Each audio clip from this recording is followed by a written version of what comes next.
정죄와 징계. 이미 목욕한 자는 발밖에 씻을 필요가 없느니라. 온 몸이 깨끗하니라. 요한복음 13장 10절. 십자가의 능력은 우리가 지옥에 갈 죄인이라는 사실을 깨닫게 합니다. 또한 우리의 죄가 예수님의 십자가에서 완전히 사함을 받고 깨끗하게 되었다는 사실을 깨닫게 하고 믿어지게 하는 능력입니다. 우리는 우리를 정죄하는 모든 죄에서 구원받았고 하나님의 자녀가 되었습니다. 그렇다면 그리스도인들은 더 이상 죄와 상관없는 삶을 살게 되는 것일까요? 그렇지 않습니다. 죄의 문제는 불신자만의 문제가 아닙니다. 예수님을 영접하고 구원받은 그리스도인에게도 여전히 죄의 문제는 중요합니다.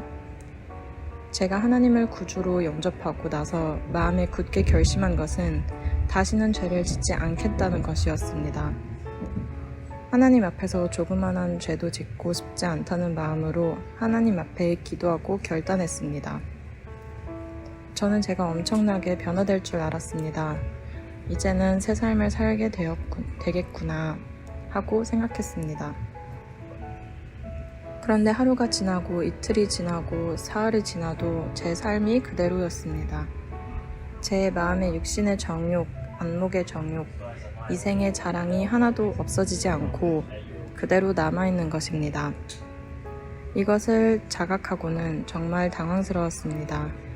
내가 아직도 진짜 회개를 하지 않은 것인가? 하는 생각이 들기도 했습니다. 구원파와 같은 이단은 이런 점을 이용하여 성도들을 미혹합니다. 그들은 성도들에게 당신은 정말 구원받았습니까? 그렇다면 언제 구원받았습니까? 구원을 받았다면 생일을 기억하듯 구원받은 날짜를 기억해야 합니다. 라면서 접근해 옵니다. 그리고 한 번 구원받은 자는 더 이상 죄의 문제와는 상관이 없고 따라서 회개도 필요치 않다라고 가르칩니다.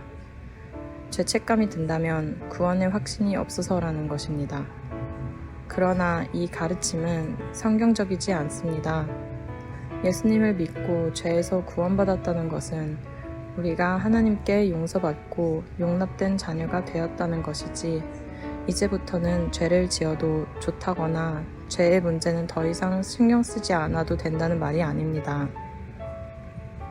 많은 구원받은 성도들이 그들 안에서 죄가 여전히 역사하며 죄와의 싸움이 끊임없이 이어진다는 것을 성경적으로 알지 못하기 때문에 이런 이단의 유혹에 흔들리는 것입니다. 하나님은 우리가 예수님을 영접할 때 우리의 어떤 죄도 이미 다 용서하셨고 또 앞으로도 용서해 주십니다.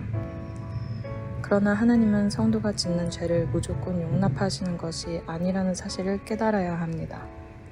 그렇다면 구원받은 하나님, 자녀와 불신자에게 죄의 결과는 어떤 차이가 있을까요?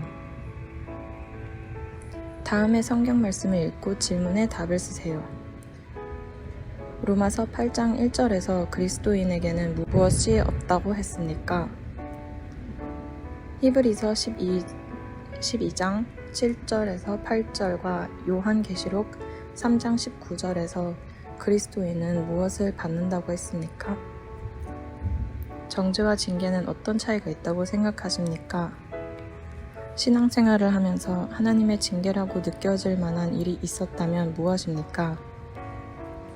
예수님은 십자가를 앞에 두고 제자들의 발을 씻기셨습니다. 베드로의 차례가 되었을 때 베드로는 절대로 예수님이 자기 발을 씻기실 수 없다고 거절했습니다. 예수님은 발을 씻지 않으면 자신과 아무런 상관이 없다고 말씀하셨습니다. 그러자 베드로는 발뿐만 아니라 손과 머리도 씻겨달라고 요청했습니다. 그때 예수님은 이렇게 말하셨습니다. 이미 목욕한 자는 발밖에 씻을 필요가 없느니라. 온몸이 깨끗하니라. 요한복음 13장 10절. 그리스도인들은 불신자들과는 달리 목욕한 자들입니다. 발만 씻으면 되는 사람들입니다. 불신자들이 죄를 지으면 정죄를 받습니다. 율법에 의하여 죄인임이 드러나고 지옥에 가야 한다는 판결을 받게 되는 것입니다.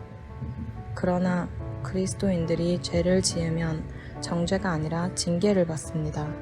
정죄와 징계는 전혀 다른 차원입니다.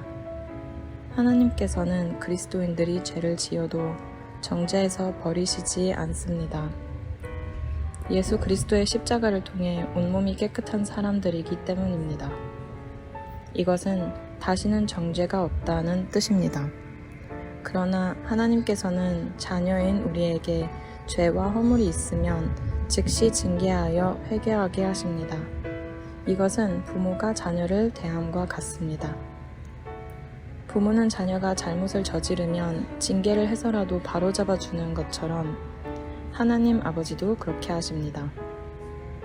어느 날 유명한 부흥사인 무디에게 어떤 여자 교인이 찾아와서 이렇게 말했습니다. 제가 아무리 범죄해도 하나님은 저를 그대로 놔두세요. 그러므로 하나님은 계시지 않는 게 분명해요. 이 이야기를 듣고 있던 무디는 부인을 지그시 바라보면서 이렇게 이야기합니다.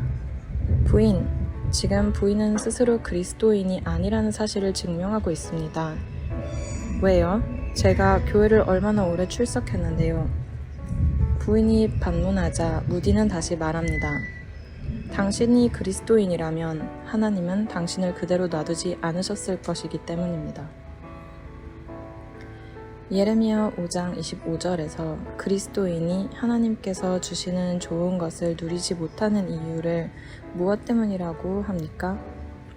하나님께서는 죄 위에 은혜와 부흥을 부어주시지 않습니다. 죄와 허물이 있으면 하나님의 자녀가 누릴 은혜와 복을 누리지 못하게 됩니다. 하나님의 자녀라 할지라도 죄를 지으면 기쁨이 사라집니다. 기도의 문이 막힙니다. 감사와 마음의 평화가 사라집니다. 모든 힘을 다 빼앗긴 채 무능한 그리스도인이 됩니다. 많은 사람이 징계를 두려워합니다. 그러나 사실 징계는 복입니다. 그 징계 때문에 회개하고 감사와 마음의 평화가 사라집니다. 모든 힘을 다 빼앗긴 채 무능한 그리스도인이 됩니다. 많은 사람이 징계를 두려워합니다. 그러나 사실 징계는 복입니다. 그 징계 때문에 회개하고 하나님과의 관계를 회복할 수 있는 기회를 얻게 되기 때문입니다. 반대로 죄를 지어도 잘 되는 것은 복이 아니라 하나님께 버림받았다는 증거입니다. 또한 그들이 마음에 하나님 두기를 싫어하며 하나님께서 그들을 그 성실한 마음대로 내버려 두사 합당하지 못한 일을 하게 하셨으니 로마서 1장 28절. 징계는 고통스럽지만 징계가 있다는 것은 하나님의 자녀라는 증거입니다. 그러므로 회개는 구원받지 못한 사람에게만 필요한 것이 아닙니다. 구원받은 그리스도인에게 더욱 필요한 것이 바로 회개입니다. 당신이 죄 때문에 누리지 못한 하나님의 은혜는 무엇입니까? 그것이 회복되었습니까?